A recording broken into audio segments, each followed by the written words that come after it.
When you first set up your printer, you will need to calibrate it. In order to do that, we hit on Settings, Utilities, and select Calibration. Calibration again. It is getting ready. Please wait for further instructions. So our next step is to click the arrows to adjust the nozzle so that it just touches the build plate. You should be able to slide a piece of paper under it with a little resistance. So with this sheet of paper, 8.5 by 11, regular thickness, we're gonna slide this under. And right now I'm not feeling any resistance to the paper.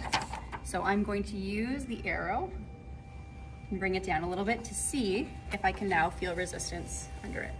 I'm still not feeling any resistance. And you'll notice the nozzle goes down slightly every time. Still no resistance.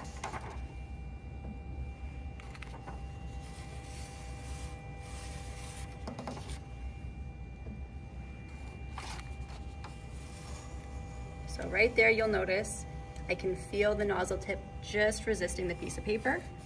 From there, I can now click OK. And our calibration has been completed.